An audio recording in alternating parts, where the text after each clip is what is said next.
Hey, everybody. Welcome to our new podcast, Murder and Mayhem in Minutes, where we'll bring you stories of murder and mayhem in minutes. Mm-hmm. Okay, so this week we're focusing on America's first documented serial killer, H.H. Holmes.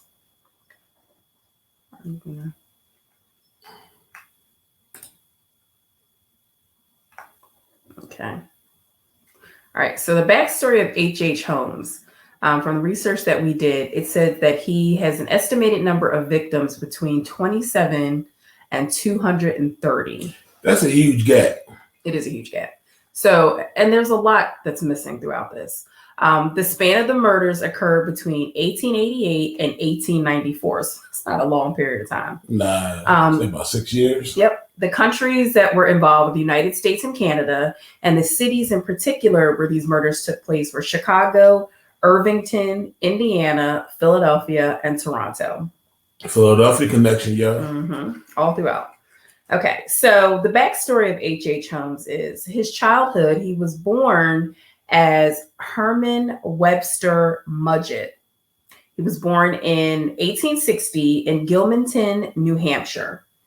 His father was an abusive alcoholic, and his mother was a devout Methodist who often read the Bible to Herman. It says that he was bullied as a child. He claimed that when he was young, he had a dreadful fear of the local doctor's office. And when his bullies found out about this, they immediately saw this as an opportunity to torture him. So once upon a time, the bullies tricked him into going into the doctor's office to scare him. But once he was in there and confronted with an authentic human skeleton, you know, the kind that stands in the corner of a doctor's office back in the day, he found himself fascinated by it. So once Mudgett realized his fascination, he began to capture and torture small animals, sometimes even attempting surgery on them. And if anybody knows anything about potential serial killers, that's the first sign. That's the first sign when they're children, they tend to torture and kill small animals. Yeah, so if your kids like killed the rabbit or a cat, or you can't find the cat, or the neighbors complaining their dog is missing, your kid may be keep an eye on it. Mm-hmm. Okay, so as he grew up, he changed his name to Henry Howard Holmes. And in 1878, so he was 18 years old, he marries Clara Lovering, and she's the daughter of a rich farmer. And from this union, they have a son. And now this is when the murder spree begins for Holmes. So he uses his wife's inheritance to pay his way through medical school. So he is actually a doctor. He continued all through medical school. He continued his hobby of torturing animals and in some cases, small children. While in medical school, Holmes would scam insurance companies to make money. He would dismember corpses and make it look like they had met with accidental deaths in order to collect the insurance money on policies he took out on them, making himself the beneficiary. Soon, Holmes abandoned his wife and his son. Wait, hold on. Let's go back for a minute. Mm-hmm. So he was in medical school. He was in medical school. And he was using the cadavers mm-hmm. that he was using the cadavers that they were using in medical school mm-hmm. to file false life insurance claims. Right. So what he would do is he would make the bodies appear like there was like an accidental death. Okay. Mm-hmm. And before he would do this, though, he would take policies out on these people, unbeknownst to them, right? Because mm-hmm. they're dead. Okay. Right. So then he would make it look like their bodies had suffered some kind of tragic accident. And he would file the insurance claim with the insurance company saying, my brother Joe passed away. He fell, I don't know, off the roof, whatever the case may be. They used to do it way back in the 1800s. Then. No checks and balances. No checks and balances. That's exactly blood right. type and DNA, leave fingerprints, none of that kind of That's stuff. exactly right. So, all right, let's move on. Like I said, he used his wife's inheritance to pay his way through medical school. So doing that the whole time, he's scamming insurance companies with these cadavers. He and his wife split up soon thereafter, and she moves back with her family, takes their child with them, and the two never see each other again. In the summer of 1886, Holmes moves to Chicago. He begins working Chi-Town, that's right. He begins working at Holton's drugstore for the pharmacist, whose last name is Holton, and his wife. Holton is suffering from cancer at this time, and the wife is overwhelmed in caring for her husband and trying to run their store. So Holmes steps in and starts running the pharmacy independently. After Holton dies, his widow suddenly disappears. And when customers begin to question Holmes, he tells the customers that the widow sold the business to him. So she sold the pharmacy to him and went to live with relatives in California. So this dude really essentially stole these people's business. Yes, he did. So he didn't kill the husband. The husband died. The husband died. Battling cancer. And the wife disappeared. And the story was that she went to go live with relatives in California. And yeah, she sold the business to him. And who's going to question that? It's 1886. People travel all over the country looking for work, whatever the case may be. Yeah. Like you said, there's no checks and balances. Yeah, that's true. But for a neighborhood business, especially, I would think in those times when they had patrons who, use their business on a daily basis, you would get to know your customers and vice versa. The customers will know the proprietors. Right. So I think that some of the people, even though they might not have said anything, they suspected. They had to suspect, because if I see you every day and I'm like, hey, how's this and how's that? We discuss our lives. So what you're saying is, somebody would have known. Somebody would have known that she had family in California and she was getting ready to. Exactly. Okay. That makes sense. That's what I'm getting to. Yeah, that makes sense. But it also was a different time, so we don't know what these people's mindsets were. But I think is that think that occurred. Like I said, even though they might not have gone to any authority, I'm sure it was some talks. She's like, Henry. Well, we haven't seen the pharmacist lady in a long time. Mm-hmm. That's true. He told me she moved to California. She never mentioned anything to me about going to California. What? You never know? Okay. So early Karens. Yeah. Early Karens. Oh my God. All right. So let's move on. The murder castle. This is when we come upon the murder castle.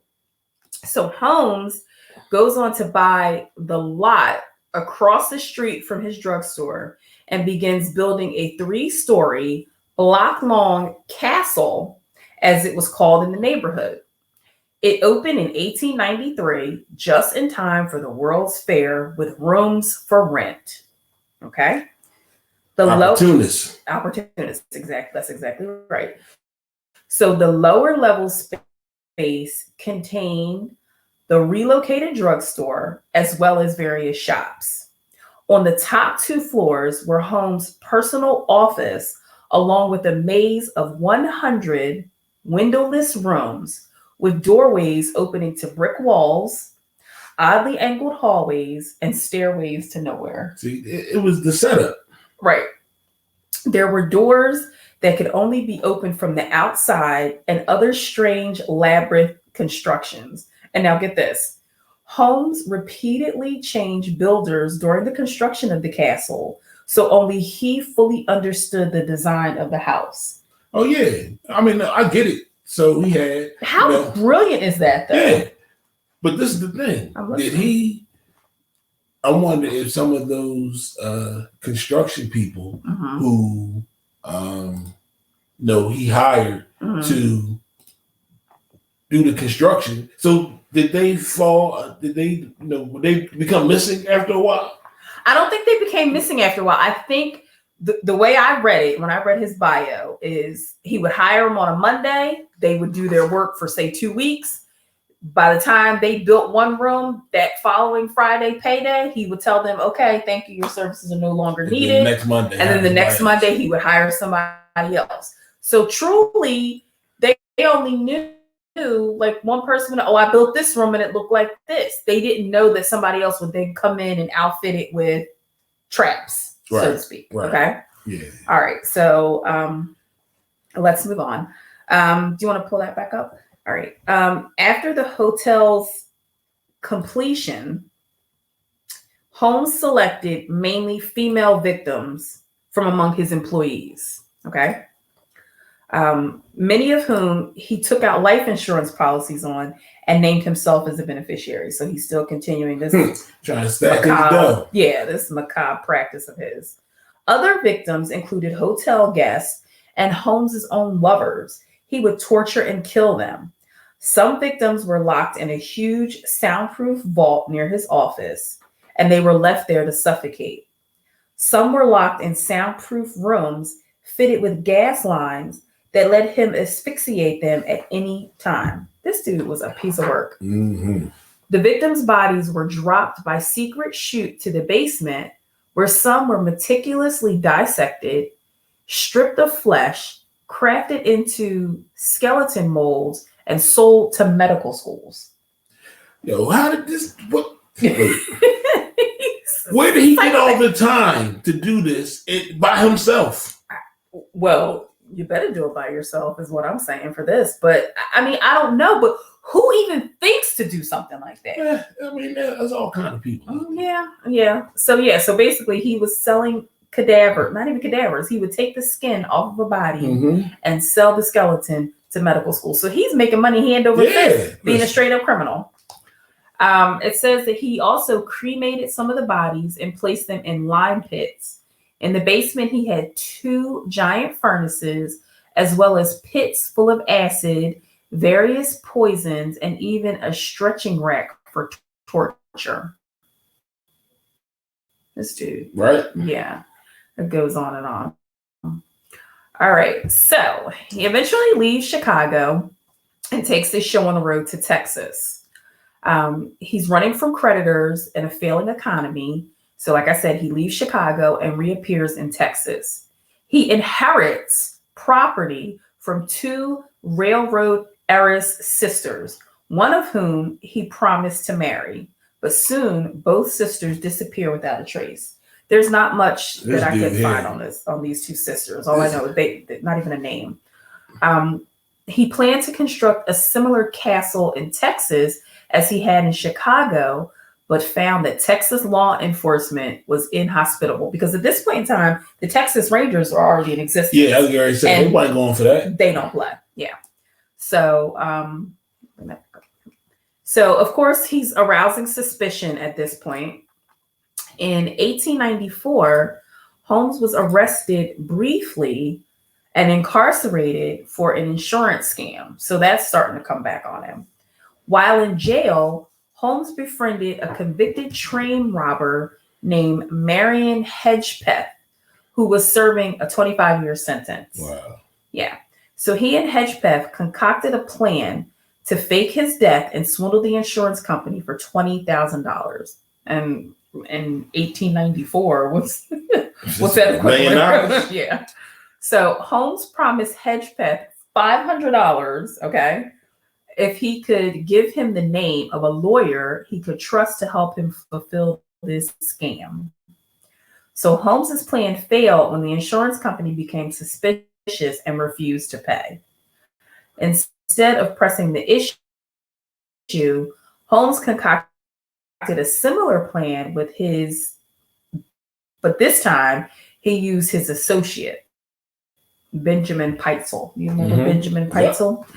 So Peitzel was supposed to fake his death. Peitzel agreed, so he and his wife, along with Holmes and the attorney, could collect a $20,000 insurance policy. The scheme was to take place in our hometown of Philadelphia.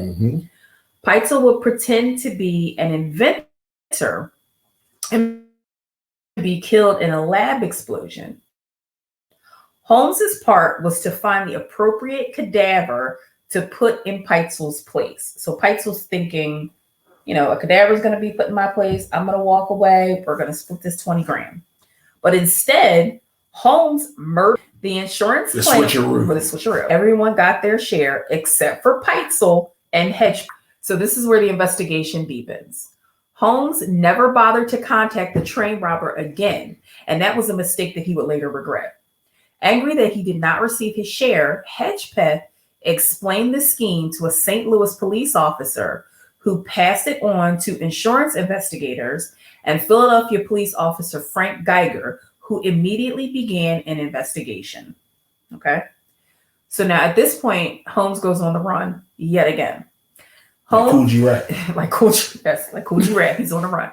So Holmes, in an effort to keep Peitzel's widow quiet about the scheme, because remember his wife was in on it too, he convinced Peitzel's widow to let 3 of her 5 children travel with him while he's investing her share of the $20,000. I'm sorry, what mother says, yeah, I know you're a criminal. Please take 3 of my 5 children with you while you're trying to create more of a scam to get this $20,000. No, but wait, but you have to realize, first of all, this mom is someone who agreed to the scam originally. Yes, agreed to the scam, entered into the scam with her husband, and Holmes. Right. You know what I'm saying? So this mom might, in fact, be someone who is more worried about protecting her funds, her investment. You know what I mean? What she's supposed to get from this scam. Right. So she could look at it as sending these 3 kids with him to protect her finances. Yeah. I mean, we don't know how old the kids are, so they're young kids. I mean, they can be young, but in the 1800s, kids had a lot more. Yeah. It was different. Yeah. There were no laws to protect and children. there were a lot more responsibilities. You did what I'm saying? So right. Yeah, that's true. Yeah, there are no laws to protect children. So, all right. So Holmes and the children traveled to the northern U.S. and Canada, and then simultaneously, Holmes escorted Mrs. Peitzel along a parallel route. So all the while claiming her husband was hiding out in South America. She doesn't know that her husband is dead at this point, and lying about the whereabouts of her children. At some points, she would be only blocks away from them. So he's purposely keeping her away from her kids. Frank Geiger is the Philadelphia detective who just steps behind him and tracked Holmes to Canada to a rented cottage where the decomposed bodies of 2 children are found. Found inside the Holmes fireplace, bones and teeth are found, it says, and it's not known whose remains they are, but it's suspected that they are the Peitzel children. I mean, if he's killing all these other people, what's to stop him from killing kids? He clearly doesn't have a conscience. Excuse me. It says that Holmes' murder spree ends in November of 1894 back in Boston. He was sent back to Philadelphia and was held for a horse theft scheme in Texas. Police had little more than suspicions at this point about his other activities. He was given a choice to be sent back to Texas and be hanged as a horse thief or confess to the insurance scam that led to Peitzel's death. He chose to confess. Okay. So after the custodian at the castle in Chicago, remember the murder castle, the upper floors, police began a thorough investigation over the next few months. There they discovered Holmes's method for murder and disposal of these corpses. A mysterious fire consumed the castle, on August 19, 1895. Like, how random is that? A fire breaks out and destroys everything 1 year later. And so it goes on to say the official numbers of Holmes's victims are unknown, but it's thought to be anywhere between 20 and 200. Based on missing persons reports and eyewitness reports of seeing women accompanied by Holmes come into the hotel but never leave. So the discrepancy in the numbers, this makes sense and it's so sad. The discrepancy in the numbers can perhaps best be attributed to the fact that a great many people came to Chicago to see the World's Fair. Yeah. So who's keeping track? I mean, people from all over the country are saying, oh, I'm going to see the World's Fair. All right. And for one reason or another, just never returned home. The only verified number is 27. Even still, some of the bodies were found in the basement were so badly decomposed, it was difficult to tell the genders or how many bodies were actually there. That's really sad. So, all right, to wrap this up and his conviction, Holmes, like I said, he chose to confess. So he wound up being in prison here in Philadelphia. And while the Chicago Police Department was investigating the horrors at the castle, Philly PD was working on the case of the missing and later found murdered Peitzel children. This is eventually what Holmes was tried on. So he was eventually tried on the murder of the Peitzel children. After his conviction, he confessed to 30 murders. And on May 7th, 1896, Holmes was hanged at Moyamensing Prison, which was also known as the Philadelphia County Prison. Mm-hmm. And that, ladies and gentlemen, is the story of Herman Webster Mudgett, also known as H.H. Holmes, America's first documented serial killer. Interesting, right? Mm-hmm. First time I heard that story, I was like, chills. Absolutely amazing. I mean, and so he was using these murders to finance his murders. Mm-hmm. Yeah. He was using the murders to finance his lifestyle. Yeah. So, I mean, because he would do the insurance scam, kill people, get insurance money for them, mm-hmm. and then use that to, add an addition to his castle. Mm-hmm. Yep. Get the gas lines plumbed in. And how clever is it to keep hiring different contractors so only you know what the outcome is? You have this idea in your head, only you know what the outcome is. Yeah, only you. It's crazy. So. Yeah, I mean, so I guess so. If people try to escape, mm-hmm. I know he had some rooms would only work from one side of the door, right? But if people were able to escape, it was trap doors and mm-hmm. Stairways to nowhere. Mm-hmm. Hallways didn't lead to anything. Mm-hmm. So, you didn't know where you're going. You were just running around the whole just trying to get out. Never tire yourself out. Mm-hmm. Make it easy for them to kill you. Yeah. So that's it for AJ.